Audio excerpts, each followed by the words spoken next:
Formal na ngang nilagdaan ng framework agreement sa pagitan ng pamahalaan at Moro Islamic Liberation Front o MILF. Ngunit sino nga ba ang grupong ito at naging makasaysayan ang pagbuo sa naturang kasunduan? Alamin natin ang kasaysayan ng MILF at kung gaano katagal ang kanilang hinintay bago tuluyang nabuo ang naturang kasunduan sa pamamagitan ng ulat ni Edwin Eusebio. Ang Moro Islamic Liberation Front ay isang Sunni Islamist group na nasa katimugang bahagi ng Pilipinas. Ang grupong ito ang pinag-aaktibo sa Bangsamoro region ng Mindanao na kinabibilangan ng Sulu Archipelago, Palawan, Basilan at iba pang karatig isla.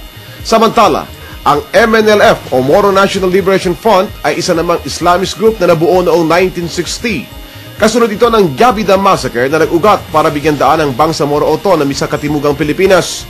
Naging bahagi ang MNLF ng mga terrorist attack at pagpaslang na naglalayong makamit ang kanilang mithiin. Unang bahagi ng dekada 70 nang magpadala ang tropang militar ng Maynila sa Mindanao para hadlangan ang rebellion doon. Noong 1976, namagitan ng Libyan politician na si Muammar Gaddafi sa negosasyon ng GRPH at ni MNLF leader Nur Misuari. Ito ang naging daan sa paglagda sa MNLF-GRPH Tripoli Agreement noong 1976. Dito tinanggap ng MNLF ang alok ng gobyernong Pilipinas para sa semi-autonomy sa pinag-aagawang rehiyon. Ang paglagda ng kasunduan ay nagdulot naman ng seryosong sigalot sa liderato ng MNLF. Nagbunga ito ng pagkabuo sa breakaway group noong 1977 sa pangunguna ni Hashim Salamat at halos 60 mga MNLF officers. Unang tinawag na new leadership ang tumiwalag ng mga MNLF leaders. Pinatalasik ni Misuari si Salamat sa MNLF noong Disyembre 1977. Matapos ito ay bumuo si Salamat ng bagong organisasyon.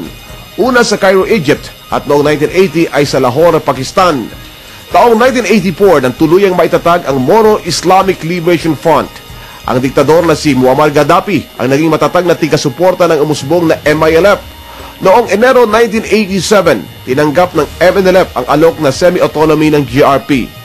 Ito na rin ang naging daan para maitaguyod ang ARMM o Autonomous Region in Muslim Mindanao. Tumanggi ang MILF na makiisa rito at ipinagpatuloy ang kanilang rebelyon. Gayunman, nabuo at nilagdaan ang isang General Cessation of Hostilities sa pagitan ng GRP at MILF noong 1997. Subalit, inabolish ito noong 2000 ng Philippine Army sa ilalim ng Administrasyong Estrada. Bilang tugon, ay nagdeklara ng jihad ang MILF laban sa pamahalaan. Sa pagpasok naman ng pamahalang Arroyo, nabuo ang ceasefire agreement sa MILF at nagpatuloy ang usapang pangkapayapaan. Sa kabila ng usapang pangkapayapaan, umatake ang MILF sa tropa ng pamahalaan sa Maguindanao noong 2005 at mahigit sa 20 kawalang napatay.